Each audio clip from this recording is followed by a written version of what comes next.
주님, 우리는 지금 너무나 참담한 일들을 바라보고 있습니다. 종교의 이름으로 생명을 죽이는 참혹한 땅에 폭력이 그치고 평화가 임하길 간구합니다. 갈 곳을 잃은 이들에게 길을 열어주시고 안전한 터전을 허락하소서. 위험 가운데 신음하는 여성들과 어린이들을 보호하여 주소서. 주님, 코로나로 인해 위험에 빠진 나라들, 위독한 환자들이 회복되게 하소서. 재난으로 가족과 터전을 잃은 이들을 위로하여 주시고 다시 희망을 찾게 하소서. 우리들은 영적으로 무장하여 어둠을 물리치는 빛의 자녀로 거듭나게 하소서. 주님의 말씀에 의지하여 간절히 구하오니 주님, 우리의 기도에 응답하여 주소서. 평화이신 우리 주 예수 그리스도의 이름으로 기도드립니다. 아멘.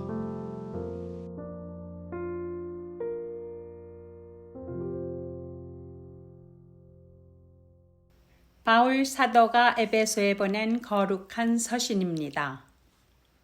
그러므로 여러분은 진리의 허리띠로 허리를 동이고 정의의 가슴막이로 가슴을 가리고 버티어 서십시오. 발에는 평화의 복음을 전할 차비를 하십시오. 이 모든 것에 더하여 믿음의 방패를 손에 드십시오. 그것으로써 여러분은 악한 자가 쏘는 모든 불화살을 막아 꺼버릴 수 있을 것입니다. 그리고 구원의 투구를 받고 성령의 검, 곧 하나님의 말씀을 받으십시오. 온갖 기도와 간구로 언제나 성령 안에서 기도하십시오. 이것을 위하여 늘 깨어서 끝까지 참으면서 모든 성도를 위하여 간구하십시오. 주님의 말씀입니다. 하나님께 감사드립니다. 할렐루야. 하나님 아버지와 우리 주 예수 그리스도로부터 오는 은혜와 평강이 이 자리에 계신 모든 분들과 함께 하시기를 바랍니다. 예로부터 동양은 글을 중요하게 생각했고 서양은 말을 중요하게 생각했습니다. 그래서 동양에서는 명문이 발달했다면 서양에서는 명연설이 발달했다고 합니다. 그래서인지 우리가 공감하는 희대의 연설이라고 한다면 마틴 루터 킹의 I have a dream 그리고 링컨의 게티스버그 연설을 빼놓을 수 없을 것입니다. 제가 고등학교 다닐 때도 유행이었는데요. 여러분들 중에도 소시적에 이 연설문을 달달 외우시던 분들도 계실 것 같습니다. 저는 대학 시절에 학생 대표로 연설해야 되는 기회가 많았는데 아쉽게도 연설을 잘 못했어요. 토론은 잘 할 수 있는데 희한하게 연설은 할 때마다 곤욕이었습니다. 그래서 나중에 설교는 잘 할 수 있을까 걱정도 했습니다. 그러다가 제가 생각해도 잘 됐다 생각되는 연설을 딱 한 번 하게 됐어요. 그 뒤로도 잘한 적이 없었습니다. 그날 우연찮게 울림 있는 연설을 할 수 있었던 데는 이유가 있었습니다. 서울의 안암동의 한 대학에 이틀 동안 갇혀 있으면서 화가 난 거예요. 수천 명의 젊은이들이 모였는데 나가지 못하게 하니까 가슴이 뜨거워진 거예요. 상투적인 말, 구태의연한 말, 머리에서 나온 말이 아니라 가슴에서 터져 나오는 말에는 힘이 있다는 것을 그날 알았습니다. 이것을 저 나름대로 압력의 법칙이라고 정했습니다. 압력 밥솥 같은 원리예요. 그냥 밥솥보다 압력 밥솥으로 한 밥이 더 맛있는 그런 원리입니다. 오늘 본문을 보면 옥에 갇혀 있는 바울 사도는 이러한 자신의 심정을 마지막 연설로 전하고 있습니다. 육신은 비록 쇠사슬의 메인 몸이지만 영적으로는 전투를 앞두고 있는 사령관으로서 결단력 있는 메시지를 전하고 있는 거예요. 지금까지 완전히 새로운 공동체로 훈련되어 온 에베소 사람들에게 아주 단호하고 간결한 메시지로 싸울 준비를 시켜주고 있습니다. 지금까지와는 다른 압력이 느껴지는 거예요. 이름하여 전신 갑주를 입으라는 메시지입니다. 아마도 눈앞에 자신을 감금하고 있는 로마 주둔군의 복장을 보면서 힌트를 얻었을 것입니다. 그들은 전신을 철의 갑주로 무장하고 있지만 그리스도인이라면 전신을 하나님의 갑주로 무장하라는 거예요. 여러분, 전신 갑주라는 것은 싸울 대상이 있을 때 입는 것들입니다. 누구와 싸울 것인가? 이러한 믿음의 선한 싸움의 대상은 악마인 줄로 믿습니다. 악마가 누구입니까? 사실상 악마는요, 친절합니다. 마치 사기꾼이 감언 이설을 늘어놓듯이 달콤한 말로 당신을 위해 준비한 평탄대로를 걸어보라고 속삭입니다. 예수 그리스도만이 우리의 길이요 진리요 생명이시며 주님은 우리를 좁은 길로 인도하시잖아요. 그런데 우리 눈앞에 평탄대로가 생각지 못하게 펼쳐진다면 이것을 축복으로 받아야 할지 악마의 계략일지 분별하는 것이 바로 바울이 말하는 영적 전쟁입니다. 악마의 목적은 단순해요.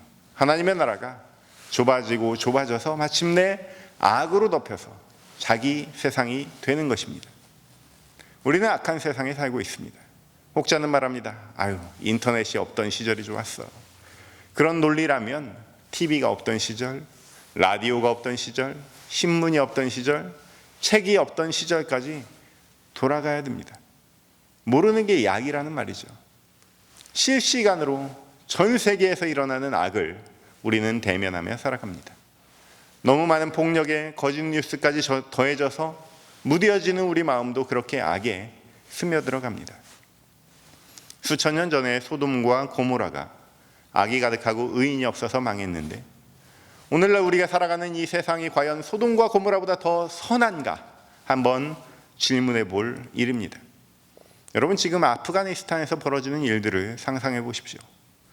숨죽여서 거리에 나가지도 못하는 여인들, 비행기에서 별처럼 떨어지는 젊은이들, 공항 철책선 너머로 던져지는 갓난아이들. 어떤 미군은 눈물을 글썽이면서 인터뷰하더라고요. 부모들이 아이들을 막 던졌는데 그 던진 아이들 몇 명이 철책선 담장을 넘지 못하고 그냥 밑으로 떨어졌다는 거예요. 가슴이 찢어지는 일입니다. 그것을 팔짱 끼고 지켜보는 1세계 사람들도 더 낫다고 말할 형편은 아닙니다. 인종 문제, 젠더 문제, 이민 문제, 경제 문제로 신음하는 것은 오히려 마찬가지. 어떻게 하면 난민을 안 받아들일까 생각하는 그 마음이 스스로를 더 도덕의 한계선 밑으로 시궁창 인생으로 만들고 있는 것은 아닌가 생각하지 않을 수 없습니다. 과연 이 시대가 소돔과 고모라보다 나은지는 하나님만이 아실 것입니다. 이러한 악한 시대에 맞서 싸우기 위해 바울 사도는 이렇게 말합니다. 악마의 관계에 맞설 수 있도록 하나님이 주시는 온몸을 덮는 갑옷을 입으십시오. 아멘. 어떠한 갑옷입니까?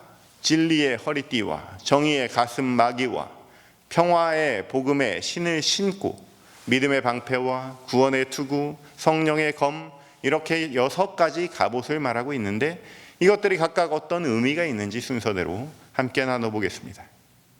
첫째는 진리의 허리띠를 허리에 동이라. 여러분, 퀴즈입니다. 올림픽 종목 중에 한순간에 엄청난 힘을 쓰는 종목이 있는데요. 혹시 예상이 되십니까? 힌트를 드리자면 그 종목에 참가하는 선수들을 한국말로 역사라고 그래요. 역사. 힘쓰는 사람이라는 말이죠. 네, 예전에 장미란 선수, 대단했죠. 그 종목에서 필수적인 장비가 바로 허리띠입니다. 사람은 허리에 뭘 좀 둘러야 힘을 낼 수 있습니다. 우리가 하물며 이삿짐만 날르더라도 허리띠가 있어야 힘을 낼 수 있는데요. 또 허리띠가 힘을 모으는 역할만 하는 것도 아닙니다. 가슴마개를 만약에 한다면 어디에 고정합니까? 또 신발도 발목까지 오는 신발이 아니라 무릎까지 오는 신발인데 어디에 고정합니까? 다 허리띠에 고정을 해야 되는 거예요. 가장 기초가 되고 기준이 되는 것이 바로 허리띠라고 할 수 있습니다. 우리 신앙의 기초가 되고 기준이 되는 것이 무엇입니까? 사도 바울은 그것이 바로 진리라고 대답하고 있습니다. 그리스도인의 힘의 근원이요 기초가 되는 것이 바로 진리입니다. 오늘날 악의 근원에는 거짓이 자리 잡고 있어요. 아프간에서 미군이 퇴각하자마자 돌아다니는 카카오톡이 있다고 하는데 바로 227명의 선교사가 참수당할 위험이 있으니 기도하자는 내용입니다. 잘 아시겠지만 이 내용은 사실이 아닙니다. 실체가 없는 기도, 빛바른 기도죠. 2018년에 처음 돌고 2019년에 다시 돌다가 2021년에 또 누군가가 돌리고 있는데 참이 아닌 비참에 몰두하고 있는 거예요. 거짓의 열심인 분, 비참한 분이 한 분 계신가 보다 생각하고 있습니다. 저는 이분이 빨리 혹은 이 기관이 빨리 회개하고 주님께 돌아오길 기도하고 있습니다. 여러 사람 의도치 않게 공범으로 만드는 거짓의 죄를 돌이키고 참되신 주님 품에 안기시기를 소망합니다. 여러분, 이것도 영적 전투예요. 공중파에서 확인되는 소식만 전해도 충분히 가슴 아픕니다. 심지어 공중파조차 실수할 수 있습니다. 한 여인이 부르카를 쓰지 않았다고 총살당했다는 뉴스가 돌아다녔어요. 박스 뉴스였습니다. 그런데 알고 보니까 오보였어요. 요즘 사람들 참 자극적인 거 좋아하잖아요. 민감하니까 서두르다가 실수하는 거예요. 그리스도인이라면 자극적이고 잔혹한 확인되지 않은 정보로 힘써서 기도하기보다는 진리에 대한 민감성으로 거듭 확인하시기 바랍니다. 뿌리가 깊은 기도의 제목을 놓고 영적인 싸움에 참전하시기를 축원합니다. 둘째는 정의의 가슴막이로 가슴을 가리고 버티어 서라. 여기서 말하는 정의는 성품을 말하는 것입니다. 곧고 흠없는 성품을 정의롭다고 하는데요, 이렇게 도덕적으로 올바르고 선한 성품은 다름 아니라 그리스도의 의를 품어서 형성할 수 있는 것입니다. 바울 사도는 에베소서 5장 9절에서 빛의 열매는 모든 선과 의와 진실에 있다고 선포한 바 있습니다. 우리는 더 이상 어둠의 자녀가 아닙니다. 빛의 자녀로 열매 맺는 인생으로 살아가기로 다짐한 사람들인 줄로 믿습니다. 어둠의 자녀는 자기 연민으로 가득 차 있습니다. 왜곡되고 굴절된 인생입니다. 또 어둠의 자녀는 자기 의로 똘똘 뭉쳐 있습니다. 자기가 이룬 것, 자기가 가진 것, 자기가 행한 것이 삶의 기준입니다. 자기를 인정해달라고 아우성입니다. 그리스도의 의가 끼어들 틈이 없는 인생입니다. 사랑하는 성도 여러분, 누구나 빛의 자녀로 살아가고 싶죠. 그렇지만 이게 생각만큼 쉬운 일이 아닙니다. 가슴막이가 있으면 생명을 보존할 수 있습니다. 심장을 막아주기 때문입니다. 그런데 문제는 이게 너무나 무겁다는 거예요. 어깨에 걸고 허리띠에 걸고 처음에는 걸음걸이도 힘듭니다. 다윗도 골리앗과 싸울 때 갑옷이라는 것을 난생 처음 한번 입어보고 힘겹게 버텨보다가 결국 맨몸으로 만군의 여호와의 이름, 하나님의 이름만 붙들고 나가지 않았습니까? 바울 사도는 가슴을 가리고 버티어 서라, 이렇게 말씀하고 있습니다. 아슬아슬하게 서 있는 거예요. 누구도 나는 자랑스러운 빛의 자녀다, 이렇게 자신할 수 있는 사람 없습니다. 우리는 빛과 어두움 사이에서 고뇌하는 인생이에요.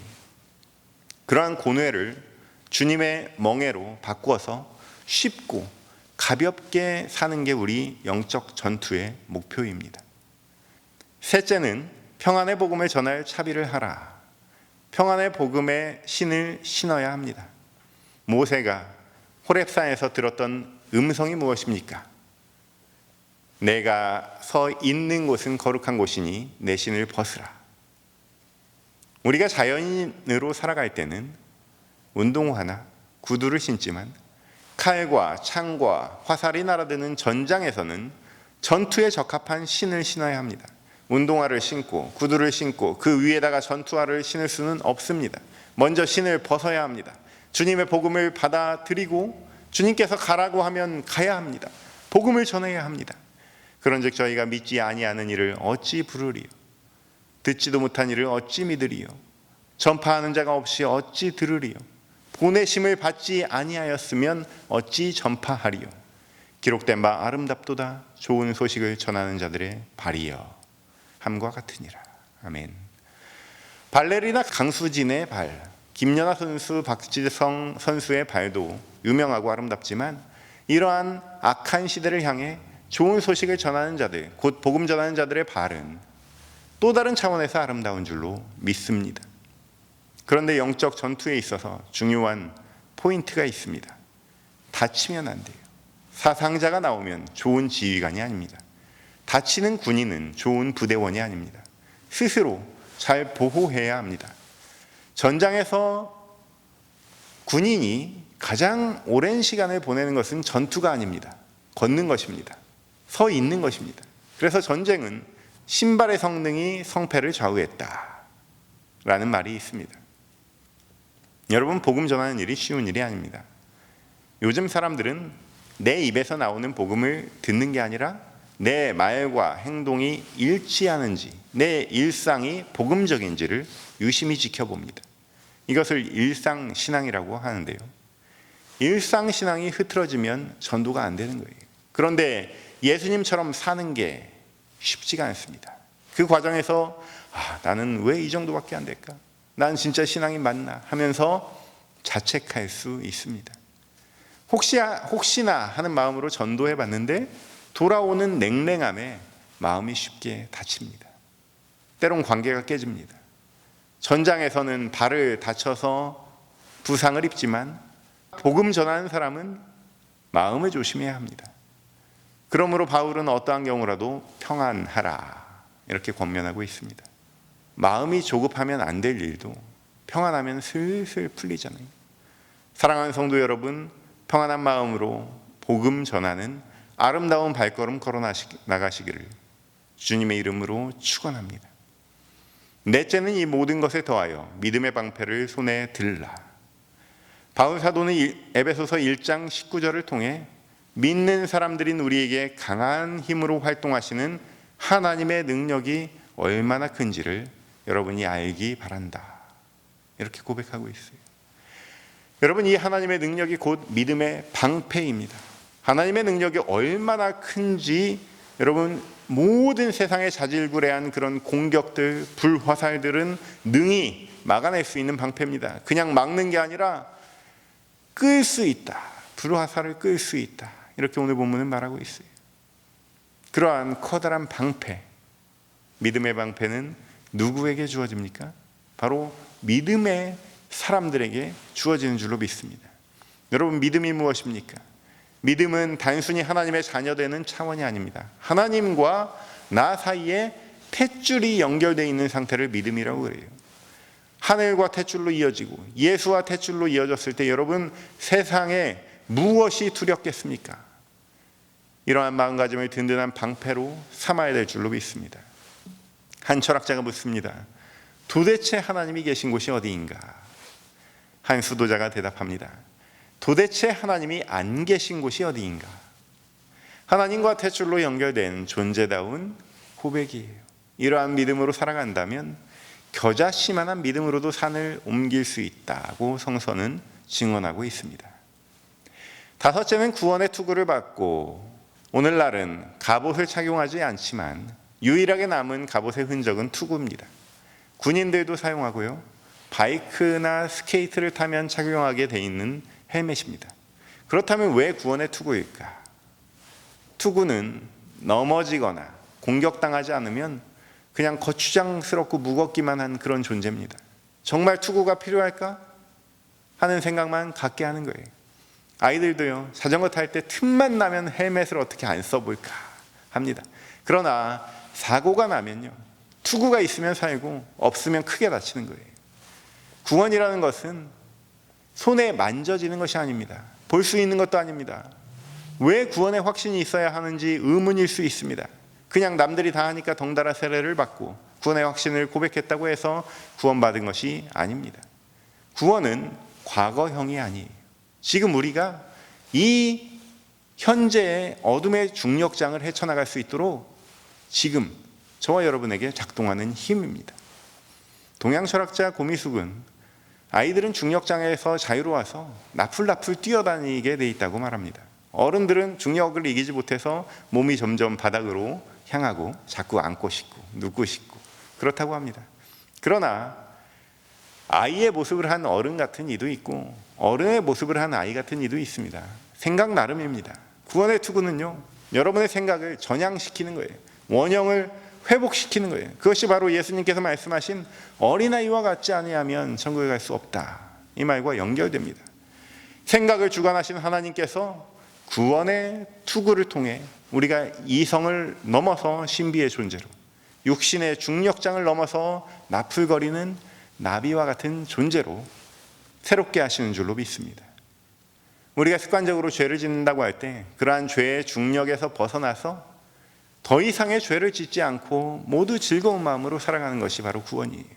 물에 사람이 빠졌다면 물에서 건져내는 것을 구원이라고 합니다. 시궁창 같은 마음으로 살아간다면 어느 날부턴가 맑은 호수 같은 마음으로 살아가게 되는 것이 바로 구원입니다.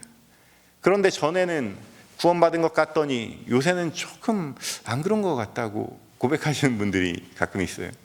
이것이 바로 악마의 소행입니다. 우리에게 귓속말로 이렇게 말하는 거예요. 야, 네가 뭔데? 네가 너를 알잖아. 솔직히 말해봐. 구원받을 만한지. 지금도 죄를 짓고 있잖아. 여러분, 구원이라는 것은요, 다시 말씀드리지만 과거에 한번 구원받고 끝나는 게 아니에요. 이러한 악마의 속삭임을 방어할 수 있는 것이 바로 구원의 투구입니다. 오늘도 내일도 우리를 구원하신 하나님의 능력을 믿는 믿음 안에서 사는 것이 바로 구원인 줄로 믿습니다. 여섯째는 성령의 검입니다. 곧 하나님의 말씀을 받으라, 이렇게 말씀하고 있습니다. 지금까지 공격을 막는 방어용 갑옷을 소개받았는데 결국 최선의 방어는 공격이라는 말이 있습니다. 칼을 가져야 적극적으로 악을 제거할 수 있습니다. 광야에서 시험 받으시던 예수께서 마귀를 물리치신 것은 다름 아닌 말씀이었습니다. 말씀의 능력은 강하고 날선 검과 같습니다. 여러분이 강할 필요는 없습니다. 에베소서에서 누누이 말하는 대로 빛의 자녀로 디그니티를 가지고 존엄성을 가지고 살아가십시오. 여러분은 천국 백성이고요, 귀족 신분이 무례하게 격하게 싸울 필요 없습니다. 그것은 악의 속성이에요.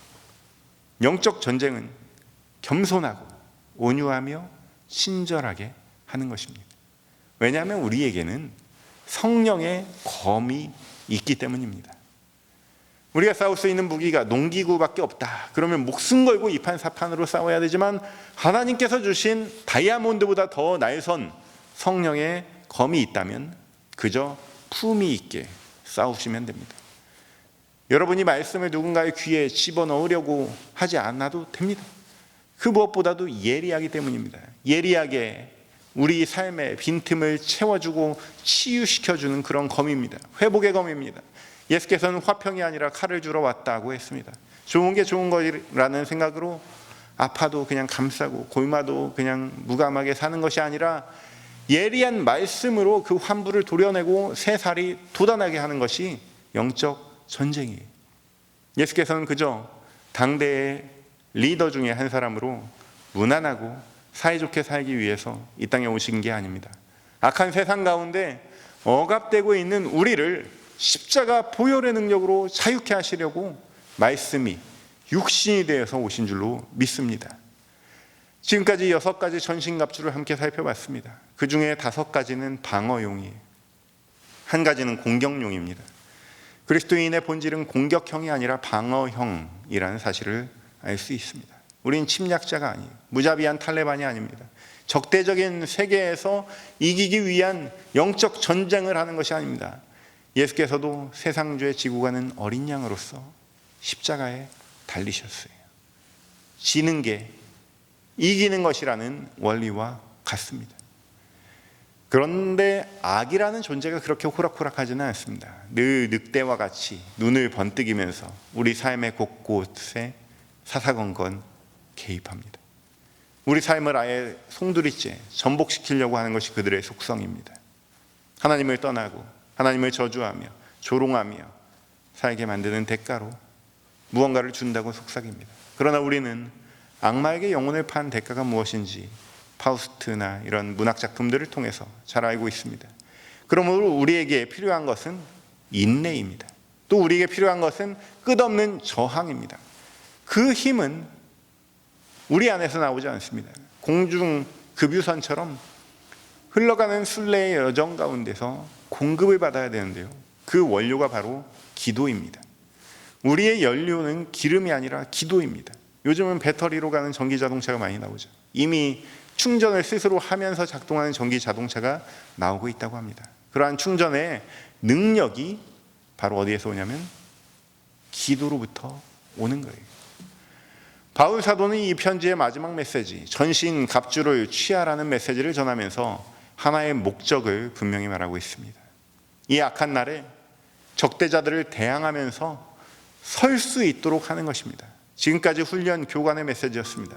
어엿한 추의 군사로서 당당히 두 발로 설 수 있도록 영적 훈련을 진행해 왔는데, 거기에 단 하나의 목적이 있다면 똑바로 서는 것입니다.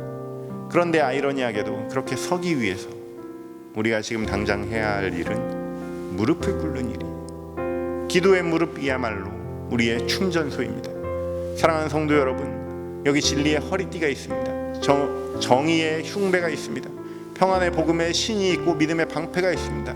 구원의 투구까지 전신 갑주로 세상의 모든 악을 이겨내고 성령의 검 말씀과 기도의 능력으로 홀로 서는 훈련에 임하시기 바랍니다. 그리하여 마침내 담대하게 복음의 비밀을 알리는 영적 군사로 우뚝 서는 저와 여러분 되시기를 주님의 이름으로 축원합니다. 모든 지각 위에 뛰어난 하나님의 평강이 그리스도 예수 안에서 너희 마음과 생각을 지키시리라. 아멘.